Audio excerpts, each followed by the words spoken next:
This is the Voice of Land on the Big Play Network with your hosts, Kevin Arnold and Jay Behnke. What's going on, everybody? Welcome on in to another edition of the Voice of Land right here on the Big Play Network and partnered with LPV Productions. We are sponsored by Vector Technical. They will get the right person in the right job the first time in DP Construction LLC. Reach out to them for all your concrete construction needs. Phone number 330-217-4999. That's 330-217-4999. I am one of your hosts, Kevin Arnold, alongside me, always Positive Jay, and our producer extraordinaire behind the proverbial glass, that is Peter Tulp, or better known as our AI system Audio. You can catch us live every Sunday as you are right now on Twitter at VTL_pod. Make sure to follow us there, at VoiceLand on Facebook, at Big Play on Facebook, at Big Play, and at Voice of Land Podcast on YouTube, or catch the audio every single week on the major podcast platforms, Google, Spotify, and Apple. And we are so happy to be joined tonight. We're going to just jump right into everything tonight. We are joined by longtime and who we consider legendary Cleveland sports broadcaster, and of course now the host of the Really Big Show on ESPN Cleveland. That is Tony Rizzo. Riz, thank you so much for jumping on with us for a little while tonight. And let us be among the umpteen millionth people to congratulate you guys over there at the Really Big Show on ESPN Cleveland on 15 years of the show. Well, thank you, Kevin. That's a lot of plugging to do there, partner. And segment number one, it is much appreciated by one of the top pluggers in the world. Jay, it is good to see you. What Always is your a pleasure, gear Uncle that Riz. you have on tonight, Jay? Oh, I got my hat. I got my Browns gear on, always. Yep. You know, every time you see me, it looks like the fan shop threw up on me. Yeah, well, you're allowed to do that. Guys, pleasure to be with you tonight. Watched some great NBA college hoops today. Also checked out the golf and ready to go. Well, we'll get into all of it. We'll probably start with some Browns here in just a moment. But with the 15-year anniversary, and you guys had a special show just a couple weeks back, and you know what would you attribute to the success and longevity, the ability to do so in an industry like this? What do you attribute most to the success and longevity of your guys' show? Well, guys, I don't want this to be all about the Really Big Show in my career, but you know, certainly Aaron and I dreamt up a show that we were able to do. It's all about teammates, and really it's all about the listeners. You know, and I always feel like I don't thank the listeners enough. They do such a great job. They're so loyal, and everybody, you know, when we're on the air, I feel like we're a big group, like we're a big family. Jay, you could speak to this, in that, you know, we're all connected. We're all in this together. We're all Browns fans and Cleveland sports fans. And it's not easy. It's not easy being a Cleveland sports fan. I mean, so we're all in it together, and I think that's what really galvanizes us with the audience and really makes the show. As Dale would say, the ambassador from fan to show there. Yes, it is a very tight family, the RBS family. If you're in it, you know. Yeah, and Riz, you said it best. It's not easy. And one thing it's not easy being is a Browns fan from time to time. Successful year in 2020. Of course, we know what happened in 2021. NFL Combine's been going on. We're just a little bit over, about 10 or 2 weeks away from really seeing the free agency and players moving around the league. I mean, with this Browns team, do you see the Browns kind of being able to take maybe steps back towards 2020 more through free agency, through the draft, or do you feel like there's going to be some sort of combination to really add depth to this roster going into 2022? Well, guys, let's face it. The quarterback play wasn't good last year. And I attribute that a lot to injury to Baker. I totally agree. Baker can return to form. And I think the Browns are hoping Baker can return to form. You know, we've heard all these reports that they're doing their due diligence and, you know, they're checking out all their options. Guys, there aren't a lot of options out there. You know, Russell Wilson, the Seahawks would be ridiculous to let him go. And I don't know. I can't predict what Aaron Rodgers is going to do. Nobody can predict what Aaron Rodgers is going to do. We've been saying Baker's the starter for months now. It's like with all those teams out there, needing quarterbacks. Like Aaron Rodgers ain't coming here most likely. He's flaky.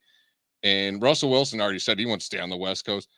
And they're just not guys. They're all lateral moves to me with Baker.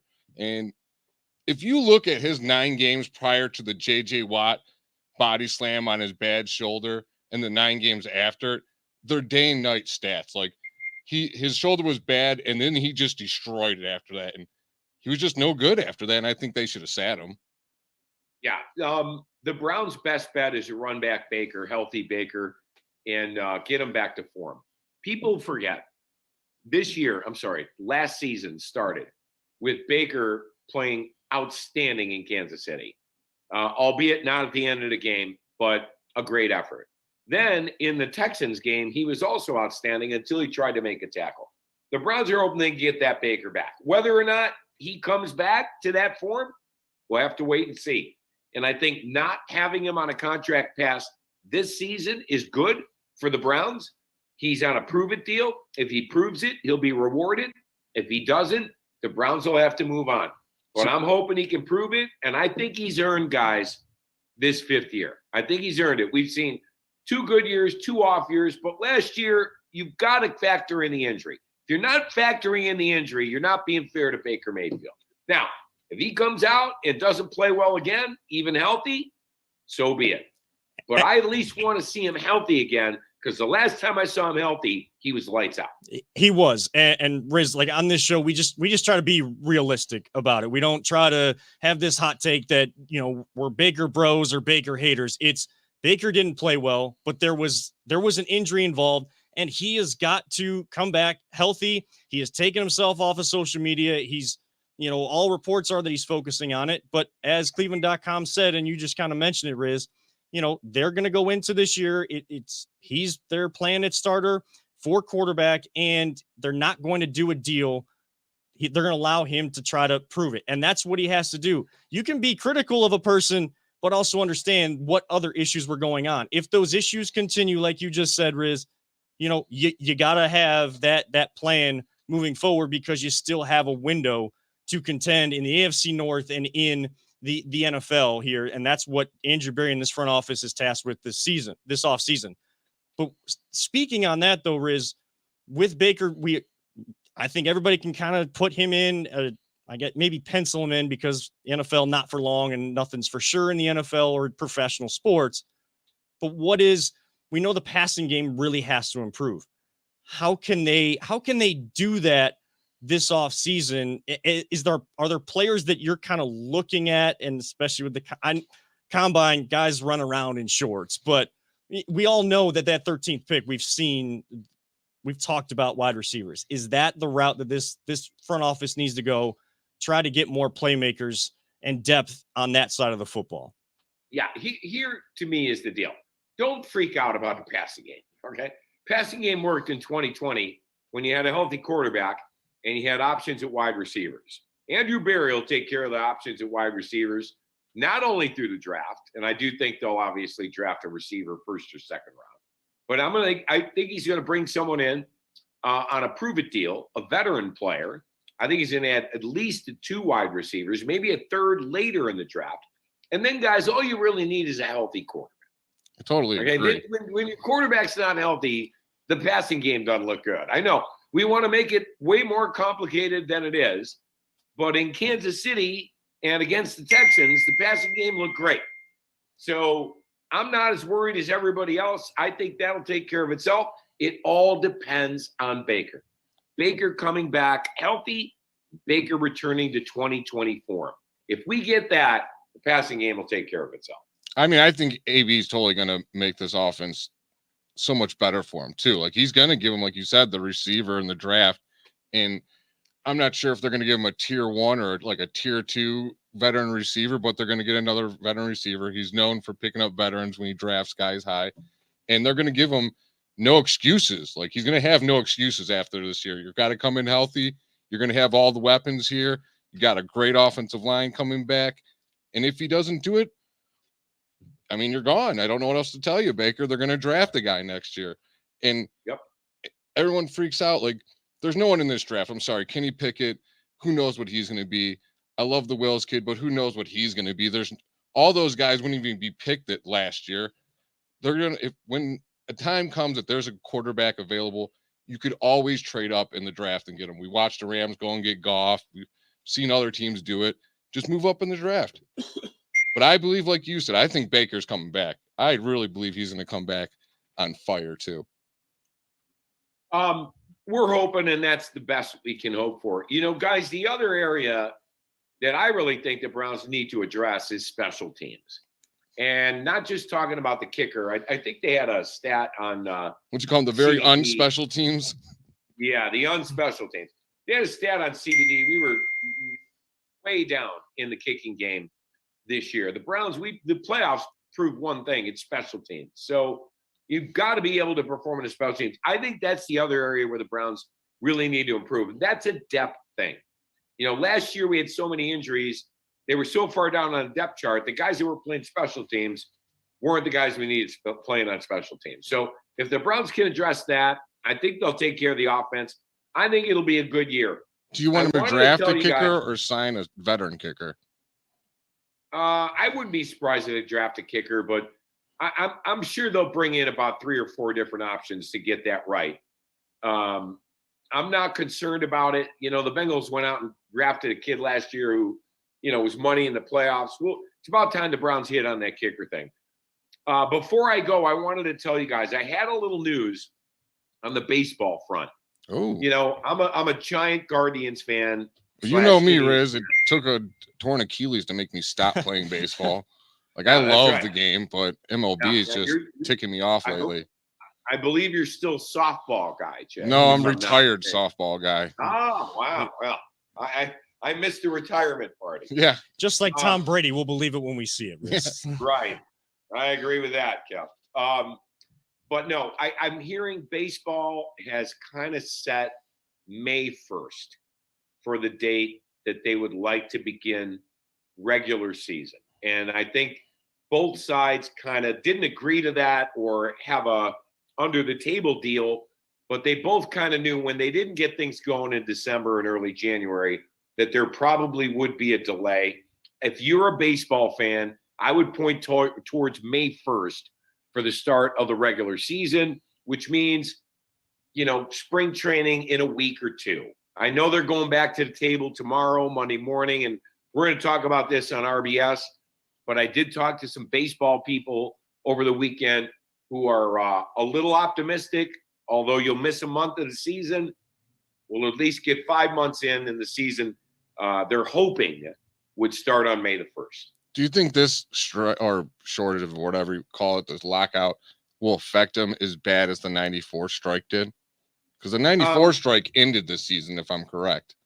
Now, Jay, here's what happens in sports. Everybody gets angry. I'm angry. And I can't believe these two sides couldn't begin negotiating earlier and get this thing solved. But they wait till the last minute. It's how things work. You're angry, but in July, when the Yankees come to town and it's 82 degrees and Progressive Field looks like the most beautiful place in the world, you're going to go down to the ballpark and you're going to watch a game. You're going to have it on your TV. Initially, I think people will be angry, but in the end, everybody loves baseball. I mean, Kevin know is having a baseball. baseball-themed wedding. Oh, wow. Kev, you're a big ball fan? Yes, big baseball fan, fiance even bigger, and we're actually going to have the first ever wedding at League Park on May 21st. So if baseball starts in May, it's kind of the perfect timing for that, because then the baseball atmosphere will still be at a kind of a fever pitch when we get married this year. What month are you starting?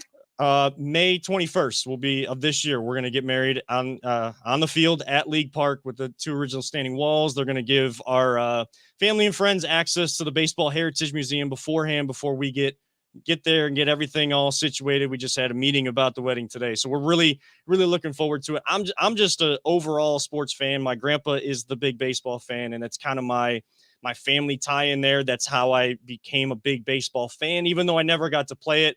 And now getting married to someone that comes from a big baseball family and huge, strictly into the game of baseball, it is going to be a very special day for both of us. So we're really looking forward to that.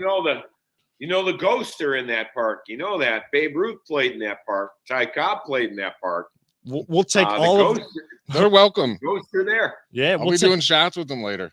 we'll take That's the power of RBS right there, though. Look, I'm doing a fun. podcast. I'm in his wedding with Nick Paulus is in it too, and it's all connected through the RBS. Power of the Wow, RBS great. right there. How great. You know, Nick filled in last week for Paul. Chris Oldak was off. He was ill. He'll be back tomorrow, but Nick did a great job. I call him Nicky, which he thinks is hysterical. Now, I got a request for my buddy. He Yeah. keeps getting ripped off in the Riz quiz. You need to have him in a permanent guest on there because he is Hammer's rival right now.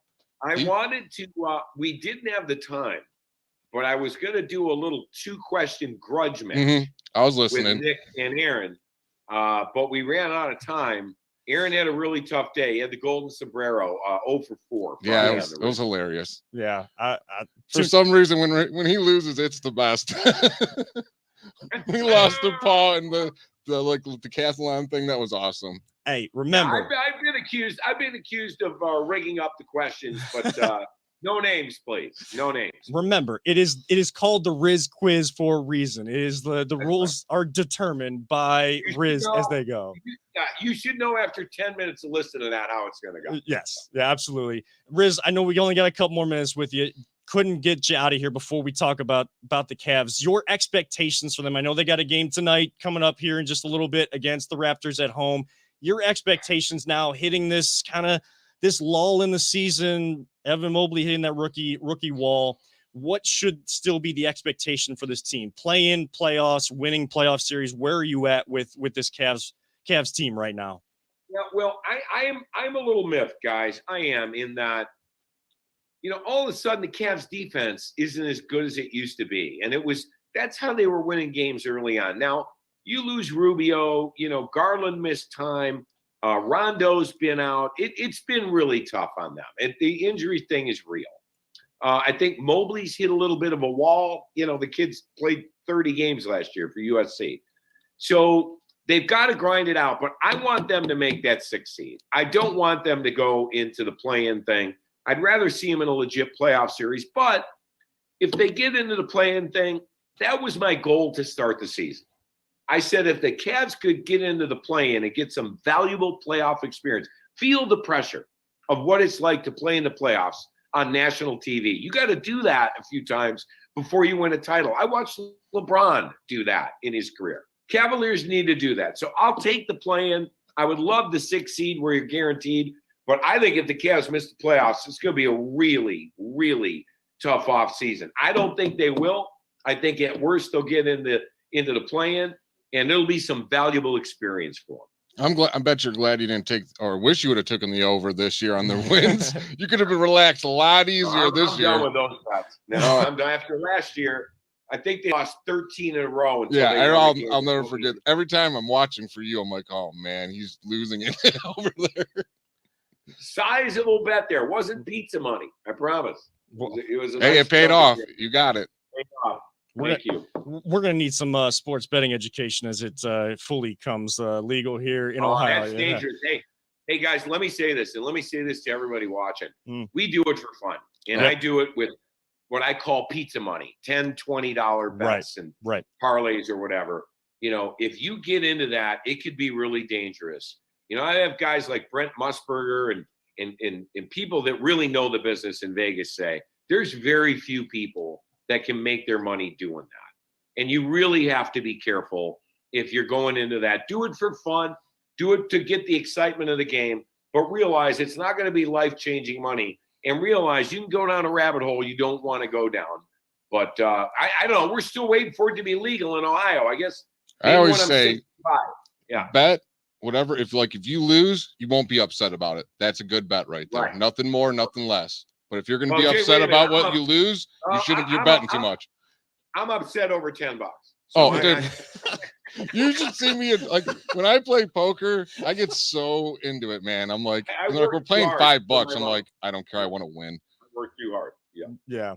Well, Tony Rizzo from ESPN Cleveland and the Really Big Show, thank you so much for taking the time out tonight. And, before you go, do you have any advice for me? Like, because Fish has got me kind of heading out to the transmitter. Anything I can kind of help us out with being teammate of you guys now and kind of going out there to help the engineer to get the transmitter working for you guys? Oh, I certainly don't know anything about that. And I would certainly hope you wouldn't have to go out there. But guys, let me tell you this. If this is what you enjoy doing and you think you can do it well, don't give up.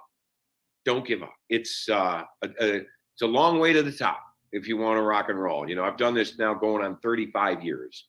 So, you guys are just relatively getting started. But if you enjoy it, if it's your passion, stick with it, let that show, and everything will take care of itself. I wish you both the best of luck. We appreciate that, Riz. And you're one of those influences that we listen to kind of growing up and, kind of being on WKNR, a station my grandpa listened to. So it was always in the back of my head for this. Going to keep going after it. I know Jay's going to keep going after it, and we're going to use this show and whatever else we can to get there. And we appreciate all that advice. We appreciate your time tonight. Thank you so much for jumping on for a little while here tonight, Tony. You got it, Kevin. Jay, I'll talk to you, bud. All right. 40th birthday is coming up in May, by the way. I'm gonna need some barbecue advice. No, the fiance is getting me a smoker, so I'm gonna need some advice. We'll give you a little tutorial. Yeah, you'll be fine. All right, buddy. We'll get that right here. Right. So thank you, guys. Thank you, Riz. Thank you so much. That is Tony Rizzo of ESPN Cleveland and the Really Big Show. Of course, we'll kind of touch on a couple of things. A little breaking news there on the Voice of the Land. We're gonna have to clip that one. So we'll write that one down already. Audio. We'll make sure that is a clip for sure. But we're gonna hit our first break of the night. Come back for kind of a short reaction segment to Riz, and then we'll kind of get around the sports landscape on some other things. This is the Voice of the Land right here on the Big Play Network. Whether you're looking to hire new talent or start a new career, Vector Technical has you covered. Vector Technical is a 28-year-old staffing firm that has helped thousands of job seekers advance in their career with reputable partners throughout Northeastern Ohio. Vector Technical is more than just a temp agency. With an above-average hire-in rate of 1 in 4 candidates, Vector works hard to connect the right person with the right opportunity the first time. Vector Technical hires for skilled manufacturing and light industrial work and is sure to have a career that you've been looking for. To learn more, visit our website at www.vectortechnicalinc.com. Welcome back to the Voice of the Land right here on the Big Play Network. We just had the distinct honor of being joined by Tony Rizzo from ESPN Cleveland, longtime Cleveland sports broadcaster, part of the media and sports industry here in Cleveland for a long time and for many years to come, as well as RBS just celebrated 15 years. I only wanted to ask him one question about that to start because I already knew. You don't want the focus to be on that. They've done the party. They've done, they've gotten all the congratulations. Just, kind of getting that, almost that advice piece, like the success, the longevity that they've been able to have. Where you hear all of the stuff on air, but the work that goes on behind the scenes, the preparation, and now just that synergy between Hammer and Riz and with Chris coming in with those 5 years and now being at the station and being able to work even closer with Chris. I talked to him when I was interning, but now kind of working closer, like the amount of work that goes into all that. And when Nick fills in, just how much goes into that and the team atmosphere that's there too. That's things we need to keep learning. And if you ever stop learning, I think in this industry, you're going to fall behind. You're going to fall behind. If you think that you've made it, that's when you get stuck and you really fall behind. As our boy Gerard say, don't rest on your laurels. Exactly. I mean, I think that's the biggest thing that mentality wise I've taken. And I know it's kind of spread throughout this show as we've worked together. Now, Jay, with you coming on as well is, we can keep building this and it might get bigger and bigger. We might get more followers. I think we're close to 1,000 followers finally. We'll keep building it, but we're going to do it the way that we have fun with it, the way that we are passionate about sports. And if there's things that we don't know and we need to keep learning, I mean, that's just going to help us keep getting better. If you just you think that you've made it. Oh my gosh, we got 1,000 followers, guys. We can we can just coast right on through and just keep making these shows and No, we went never change 10,000 anything. followers and viewers, and yeah, you always got to try to be Right. growing. You always got to be trying to improve. We want as many people in as possible. I know We get Eddie, a lot of comments there. so Ed in Columbus was tuning in. Yes, during he that. wanted me to make sure we read his comments. Yes, I didn't get a chance because Riz had a lot of good information there to kind of connect Riz with what he was saying, but he was saying that he had no problem if Riz wanted to thank him right now for probably part of the longevity and success of the show because that's been a long time. He added the Korea or Berea bit, which was Yeah. great if you remember it. So Ed in Columbus, he also said, "Who cares of the Browns?" He wanted to know, will Pinshot be in Columbus this year? So you may want to, next time you're talking with Riz there, I'll send him a text. I'll let you know Yeah. there. And he also says, I remember when Riz was T Reynolds on Power 108, hit the post. There are things that are Postmaster General. Postmaster General. There are things that are, the grass is green, the sky is blue, and Riz can hit the post. Like that's just things that are just fact out there in the world. But there is one thing that he brought up. I know he touched on Browns, and we'll get into with a longer segment coming up here on the other side of the half hour. We'll kind of talk more Browns, but the big piece there was, Riz hearing that baseball will be back May 1st. And, in a couple of weeks, we'll get spring training. That it's going to take a couple more weeks to really hammer out the details of the CBA, but May 1st is the date that he's kind of hearing. That's not official. It's not like he's saying that he knows for a fact. He's just saying right now where things stand, how the conversations are going. That's what they're aiming for. That's what they're aiming for, May 1st. And that would, losing a month of baseball for baseball purists, not the greatest thing, but with such a long season. And being in Cleveland, I'm okay with it. And Cleveland never starting well in April, Let's just get to the warm weather. Maybe that is a blessing. I know that we can still have those kind of weather days in May too, unfortunately. I'm knocking on wood for, a certain date there in May, but no, you're good. Trust me, I promise. Yeah. All right. I'm going to hold you to that. I got you in my wedding party for a reason there, dude. So, but May 1st, like losing the first month. I mean, again, Cleveland baseball never really doing well in the month of April. Like it's kind of like a big accomplishment if they're 500 coming out of April. You never want to fall too far behind. You can't win a division in April, but you can do a lot to lose a division in April. Are you guys upset that it's still going to take until May 1st to see maybe our first baseball game again? We're not reporting that that's the actual date, but audio, I mean, are you okay with May 1st if that ends up being the case? I mean, I'm fine with it. It's right now, it's still the matter of I'm just so aggravated that we're even at this point. It'll be nice. I hope they get it together. May 1st is better than nothing. So, and you're right. You can't win the division in April, but you sure can, help yourself to lose it. Yeah. So, in the Indians/Guardians do not necessarily have the best track record early in the season. So, yeah. And I was, I had my eyes opened after our conversation last week on baseball that, we kind of mentioned the millionaires versus billionaires conversation.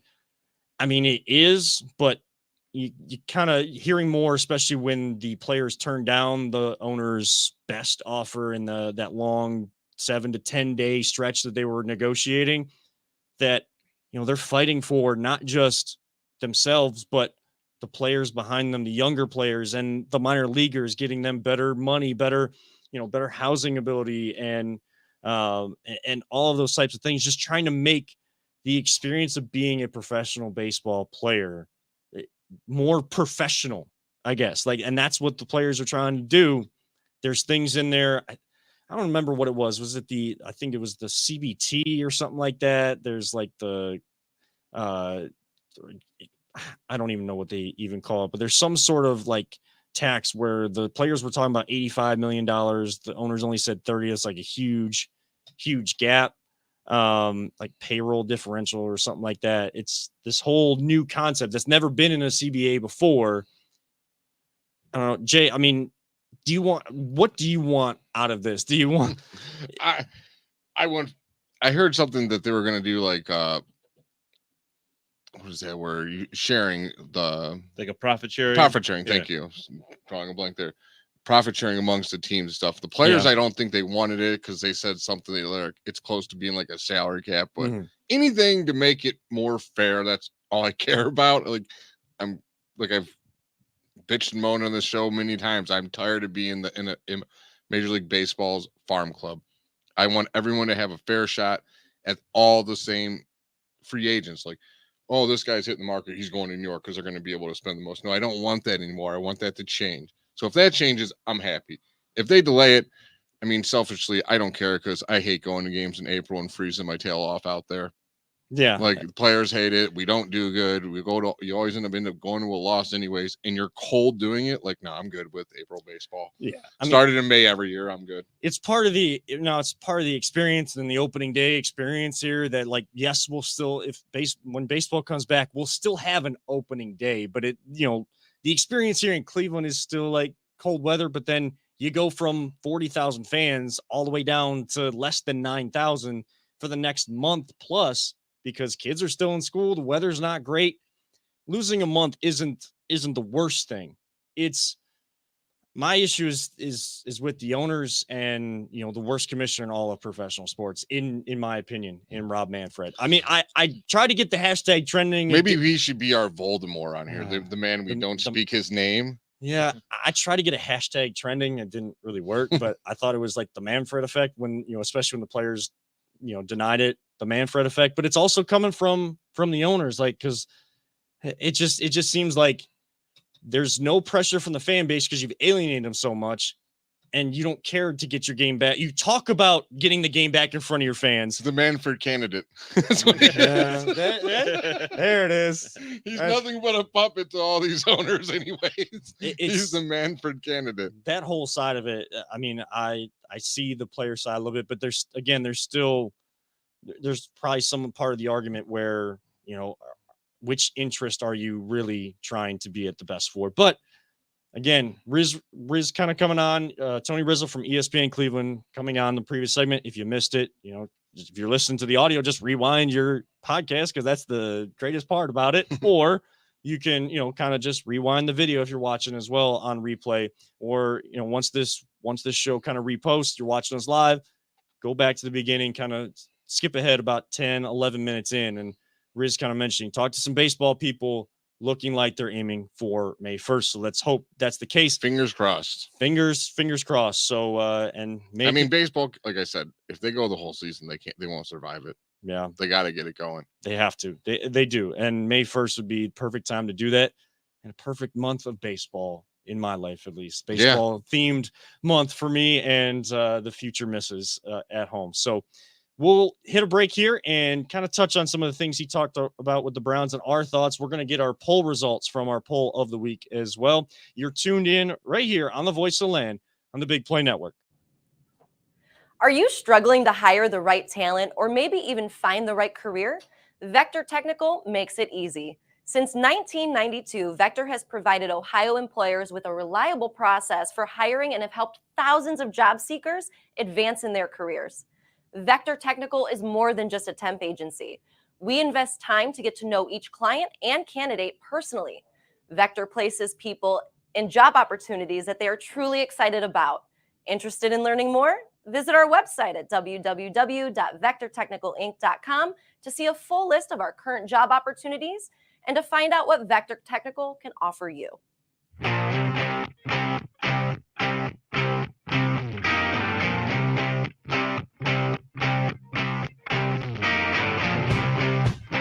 Get your gear at voiceoftheland.com/shop. Welcome on back to the Voice of the Land right here on the Big Play Network. Kevin Arnold, always positive Jay. Audio, our producer extraordinaire. Behind the proverbial glass. Winter break, kind of mentioned, we're going to talk some of the things that Riz brought up when we talked to him about the Browns and some of our thoughts in our poll question. I'll get that up here in just a second. But overall, he's kind of in the same boat as us guys in terms of the Baker Mayfield, whatever conversation. Every single report that comes out about Baker Mayfield somehow, it turns into this huge thing on Twitter. It always does. He's a lightning rod on Twitter, man. The best place to stay away from when reports like what Mary Kay and Cleveland.com reported that the Browns and Baker's reps talked at the combine. We'll just kind of go over if people were under a rock or something. Baker's reps and the Browns talked. They agreed that, they're not going to replace him with a veteran. He is who they expect to be their starter day one coming into the 2022 season. But he's also going to go into 2022 playing on the last year, that fifth-year option of his rookie contract. And here we all knew that. Riz all knew that. Like, we don't have to make it any more complicated. Baker's the starter, and this team is going to work on developing the passing game, getting it back to what it was in 2020. Hopefully a healthy quarterback helps that, like Riz said, and that 13th pick or free agency can do that. Jay, I'll ask you, because we didn't have a lot of time with Riz when we appreciate his time coming on here. I'll ask you we didn't get a chance to ask him, do they do that more through free agency, through the draft, or is it going to be a combination of I think it's going to be both? like a 50-50 deal. Okay. He's very known, like we were talking about earlier, for signing free agents to go with people he drafted. I want Amari Cooper. That's like my dream. So I'm probably not going to happen because I never get the guys I ever want in free agencies.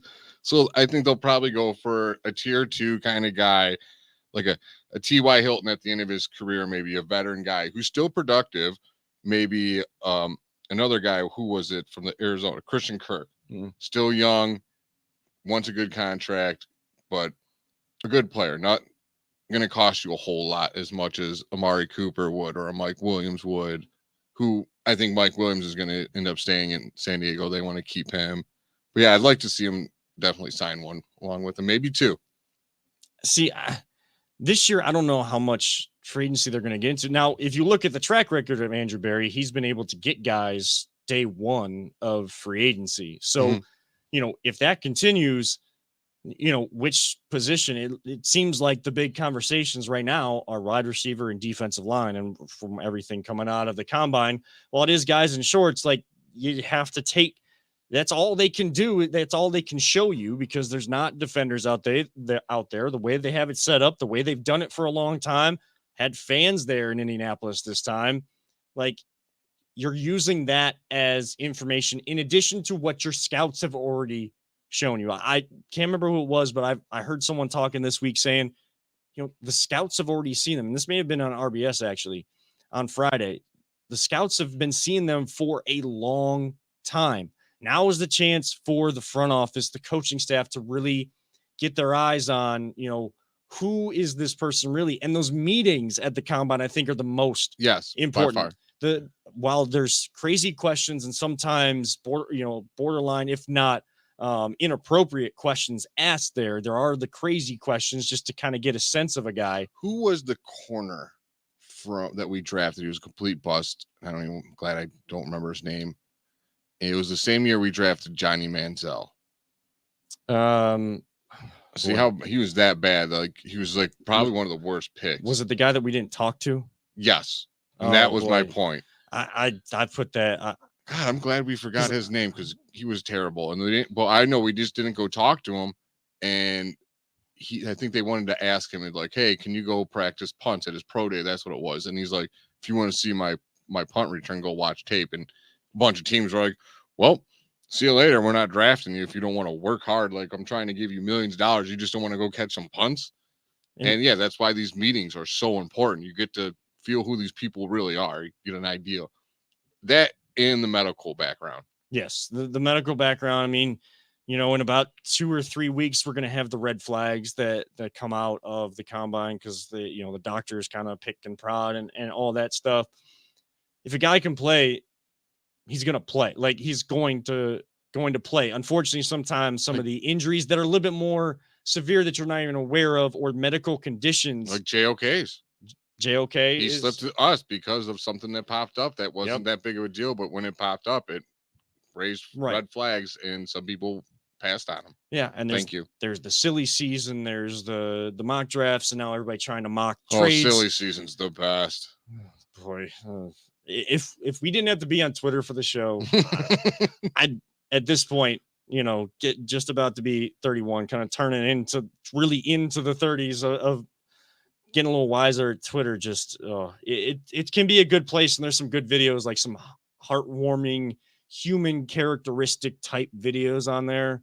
But boy, Brown's Twitter is a whole animal within Like we itself. said, it could be the best of the world and the worst of the world at the exact same time. Yeah, Peter. I mean, have you seen any of the combine? Are you in favor of the Browns kind of going using money in free agency and draft to get the wide receiver that we all know we need, like the number one, plus building the room that we're going to lose guys out of too this offseason, most likely, unless guys want to take less money like Jarvis, who we love on this show? Where are you at with kind of how to fix this passing game per se? Well, that's a good question. I don't know if Jarvis is going to be here, which would be, it's a lot of money for who's a guy that's really not going to be our number one receiver. I think they're really He's probably not going to be here. And I hate saying I know I hate that. saying that too. I mean, I'm kind of holding out hope that something will happen, but I can't feasibly see that happening. They're going to have to, I think, look at the draft and free agency to really kind of replace what they lost, because they basically just let Beckham go. They didn't get anything there. Which whatever, it wasn't work. Obviously, it wasn't working. Right. So, but then if we lose Landry too, that's a huge, hit. I mean, that's been Baker's go-to guy since he's been here. Well, that's just it. And there are a couple Ohio State guys coming up in the draft that I really like. And, I'm kind of torn as to which one I hope the Browns can get, because you and every Brown / Buckeye fan. Right. I mean, I love Olave, but I'm always going to have the visions of him not making that catch in the end zone. He kind of, it seemed like he kind of just gave up. And Garrett Wilson, man, that guy, he's a player. I think Olave's, to me, he seems more like the flashy number one receiver.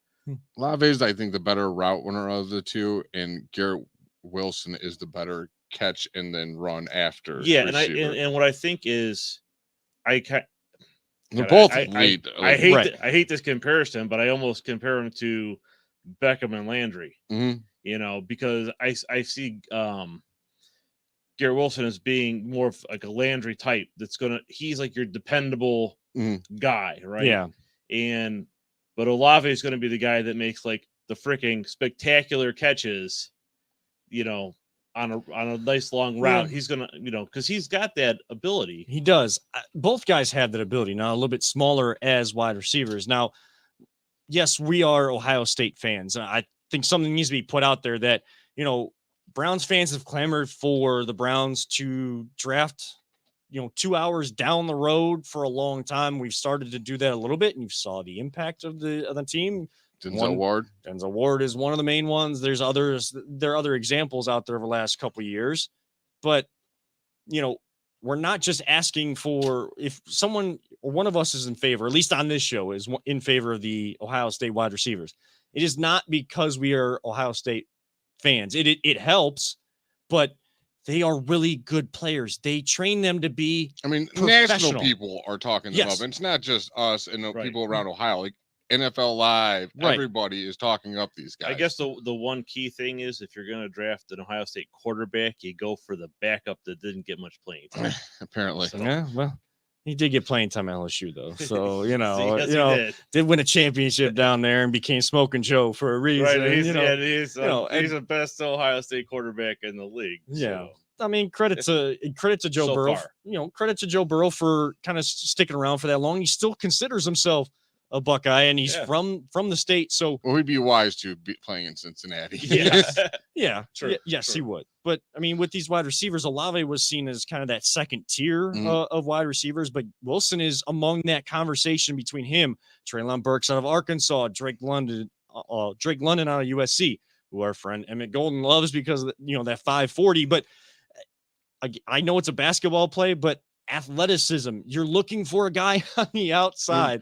People gave him slack, and I don't know if anybody knew this, but like basketball and football intertwine with each other. Their athletic abilities are like, exactly. Tony Gonzalez, was a basketball player. Antonio Gates was a basketball player at Kent State. Yeah, he never even played college football. He just played basketball, tried out for the Chargers, made the team, and one of the greatest tight ends ever. So yes, I don't care what kind of play it is. The dude did a 540 in high school. Like, that's pretty remarkable.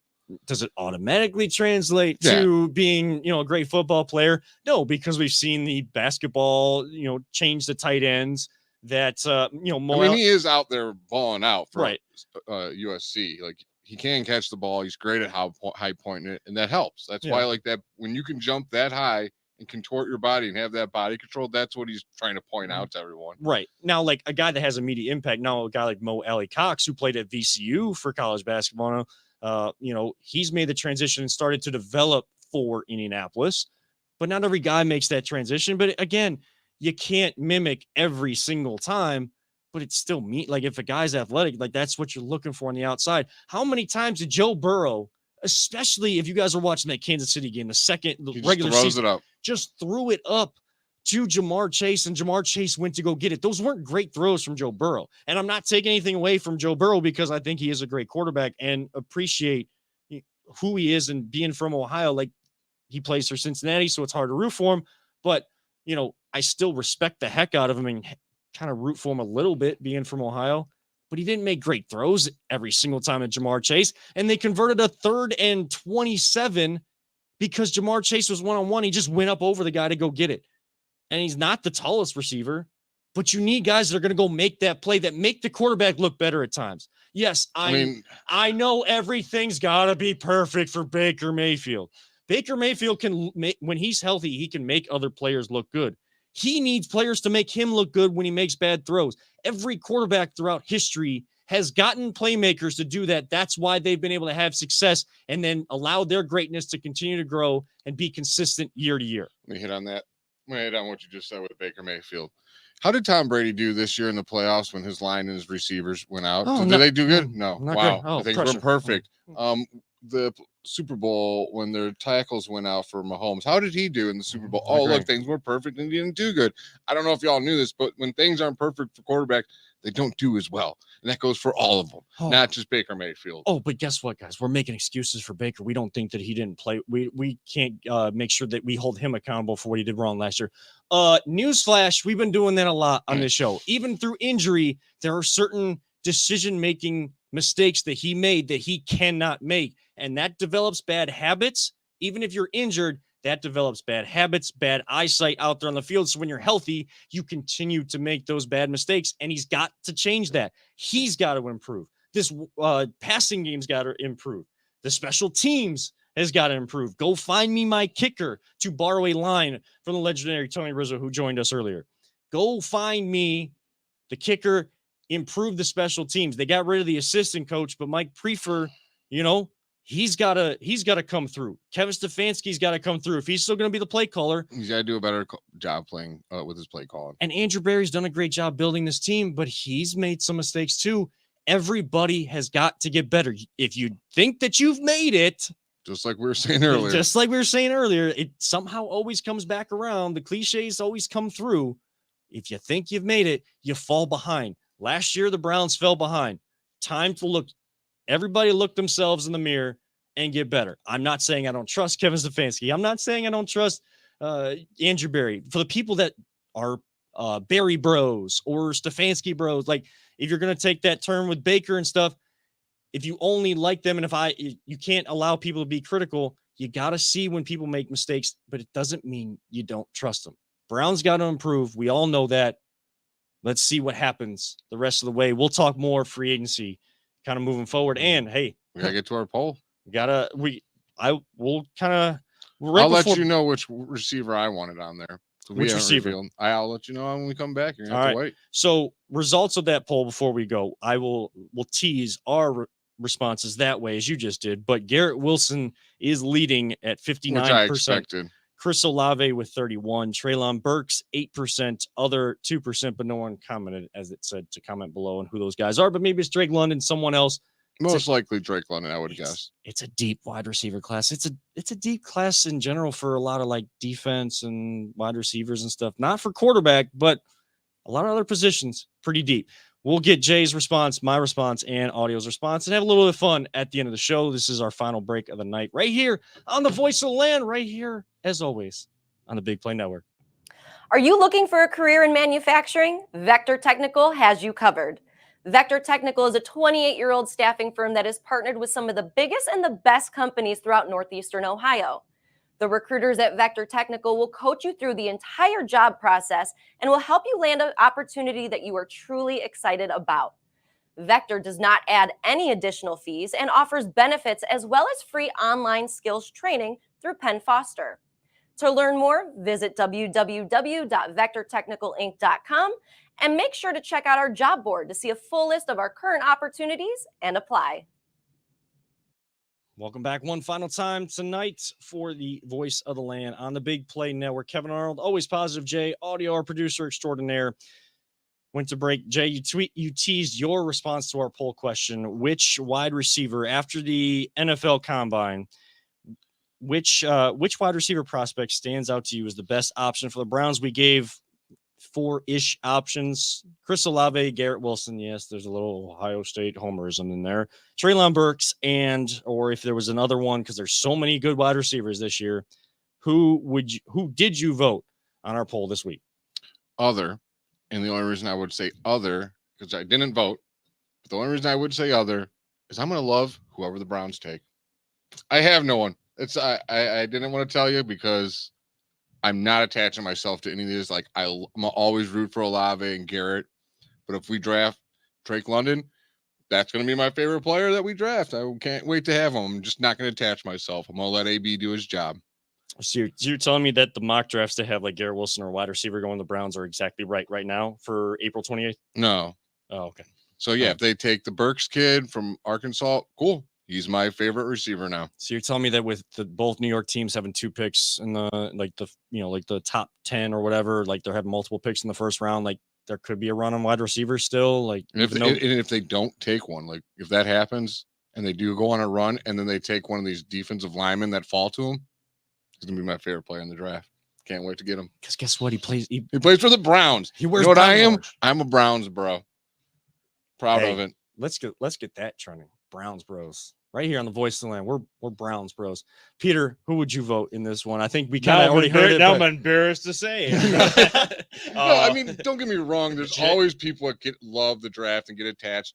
I kind of stopped doing that with the first round because after so many years of watching us not take the guy I want, I'm like, maybe if I just don't settle on a guy, I'll just start liking him. Like I don't want to attach myself. That's fair enough. I mean, in our poll, I picked Olave in the poll. I did vote in the poll, and a little bit of a Ohio State homer here, but I agree with you, Jay. Whoever they pick, I'm going to love because I think they're all going to be good too. I actually think that's why I didn't. Another reason, it's like Olave, awesome. Garrett, awesome. Burks, awesome. The thing that Drake, drives me crazy is we see so much talent, and because I am an Ohio State fan and I watch the games every weekend, I'm familiar with these guys, right? And it just kills me when in the past the Browns would pass over like an Ohio State player. Holmes. Yeah.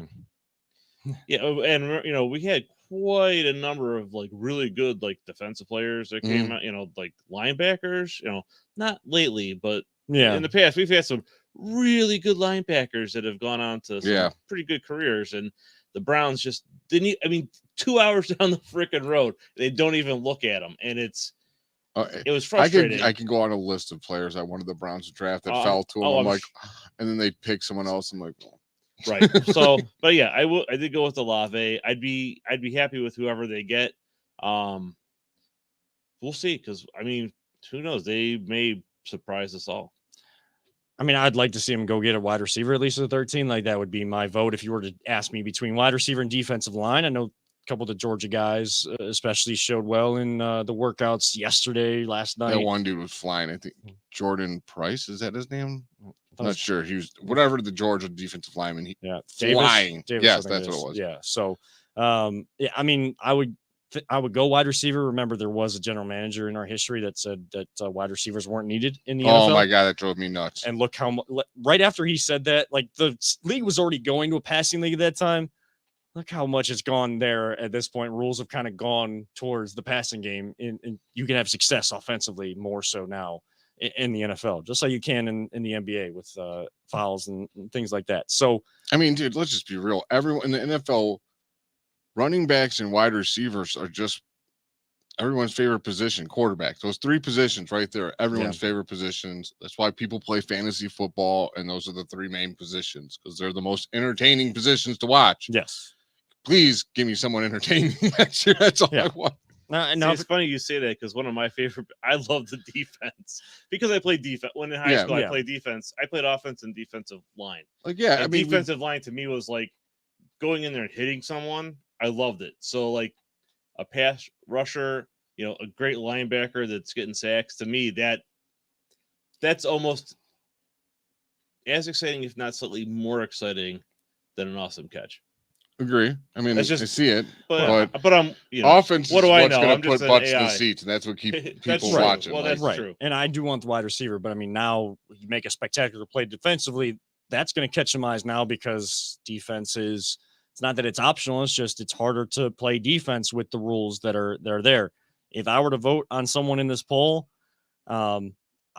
I would probably go Garrett Wilson, but Drake London and Jameson Williams, those are two top receivers as well. The only fear there is Drake London coming off of ankle injury, Jameson Williams off the ACL tear. That they're still going to, if they're able to come back healthy and rehab the right way, they're going to have an impact on this league. So, but I want a guy that's going to be able to make a play on the outside. If that's Treylon Burks, and for the size, his 40 time does not concern me, by the way, for Burks. No. Like he wins in game speed and game 50-50 matchups. and he's a big dude. Like, And did in the he's SEC. running back size, man. Georgia held him down. People have made sure to mention that. He did it well. He played well against Alabama, didn't play well against Georgia, but Georgia had a great defense. And guess what? They won the national championship. When He's- you're Arkansas, you're playing Georgia's defense, and what are they going to do? They're just going to focus on their main guy, and that's Yeah. exactly what they did. And You come here, focus on him, please, because we'll just hand it off to Nick Chubb when you can't put 8 in the box no more. and he is also coming to the professional ranks. There's probably still more stuff he's got to be able to learn Yeah. before he's, even more consistently against even the great defenses, able to do those things, but he's shown enough. So Jay, you kind of put the theme of the show and who we've been for a long time out there. We are Browns bros. We are Browns fans. We're going to root for that person. But we, like you said, we're realistic about everything, at least. Yes. Try to be. Try to be. So free agency will have an impact. We'll see how aggressive the Browns get. We'll talk more about that as we get closer to the new league year. Probably more so about college basketball. I know we've been watching it more so next week because it is Selection Sunday. We'll As talk a more about that UNC next fan, week. I am so happy that he lost. I'm not gonna lie. I'm not. I know I saw your tweet. I was like, I'll leave that alone. But I was a big Tar Heel fan growing up, and I can't stand Coach K, even though he's great. Don't Yeah. get me wrong. And he should not have went out like that. I might have laughed a little bit. See, I actually understand why so many people hate on Ohio State fans and like Ohio State. I don't understand where the hate for Duke comes from and everybody loves UNC when it's the same thing. Like both clubs win a lot. And For me, like my cousin growing up lived downstairs from me, huge Michael Jordan fan, and Yeah. grew up like he influenced me to become a Tar Heel fan. That's like all Okay. my basketball fandom came from my older Yeah. cousin. So like I just grew up always had Tar Heel gear. Didn't let Duke just the rival. Why other people don't, I don't understand why. because like there's a lot more people Ohio State fans that aren't. It's like I understand that because it's like it's not popular. Mhm. It's popular to be an Ohio State fan, or there's a lot more people that are than there are that hate on it. So like you get seen more. I feel like there's so many UNC fans and like still a lot of Duke fans too, but there's so many UNC fans and like so many people that hate on Duke. It's more popular to hate on Duke than it is to be a fan of Duke. And yet, people still hate Duke. I don't know. Maybe for me as a kid growing up, because I came from Wycliffe and their Blue Devils there, like the Blue Devil thing just there. And then learning about Coach K, just having that respect. If people want to hate on me for being a Duke fan and not a UNC fan, I don't care. It has nothing to do with whether I think Jordan's the GOAT or not. Like Yeah. that, I'm going to keep to the side. And that's a whole different conversation for another day. Before we get out of here, though, a couple minutes left.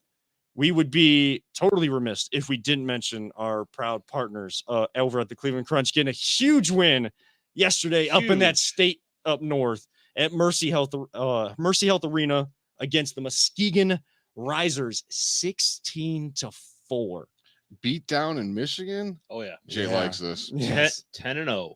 10-0, and they got a game next Sunday in Cincinnati, and then they come home for fan appreciation night. So make sure you head on over to theclevelandcrunch.com. Good chance I'll be there. Get your tickets over at the Soccer Sportsplex in North Olmsted, Ohio. We're not too far away from there, actually, where we record the show at. So it's going to be a fun night. It's a packed house all the time, standing room only. Get out there, fan appreciation night. They're going to give away. If you can't get out there, though, guess what? Right there on the Cleveland Crunch YouTube channel, LPV Productions, Peter Telep and his crew, and the voice of the Crunch. Yes, that's me. The man, the myth, the legend. Yes, we'll all be out there, kind of bringing you the live stream of that. So make sure you tune into that. I appreciate everybody that does tune in. I know that there's fun kind of back and forth with some of the teams that are on Facebook, and they kind of comment on the commentators and stuff. Like, it's fun back and forth, but everybody in MASL2 just being able to bring the live streams, anybody that's calling those games, it's always fun to kind of get a different sense of the different atmospheres of those games. But Crunch 10-0, they'll keep telling you that. Guess what? They got bigger fish to fry. So like being 10-0 doesn't mean a darn thing, because they've only played in their own division. There's 2 other divisions. Once they get to the playoffs, there's other teams that are undefeated, if not close to it, and scoring a lot of goals. So they're going to need all hands on deck as we get to the end. Going to want to finish strong with 2 games against the Cincinnati Swerve.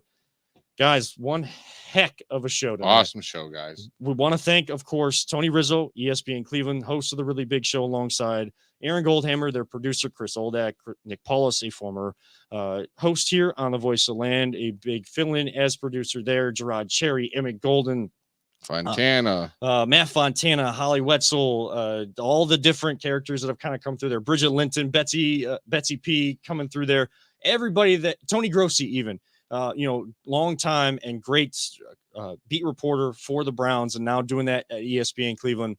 A lot of people have contributed to that show. That's why they're number 1 in Barrett Sports Media, but that's also why they are the kind of the pinnacle, the ultimate, kind of the influence for a lot of us. When you've been listening to them for a long time, that's the level you want to get to, continue ascending to that point and beyond. And they even want to keep getting better. And that's the standard. That's the, this is the way. This is the way. As the Mandalorian would say. The Mandalorian would say. So great show tonight, guys. Looking forward to getting back here again, doing another one next week.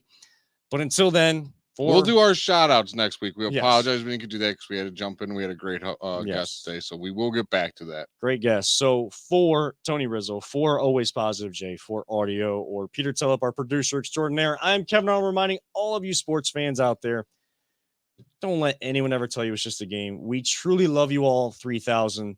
And as the late, great Mike Allen always used to say, all gas, no brakes. We'll see you all next week right here, The Voice of Land on the Big Play Network.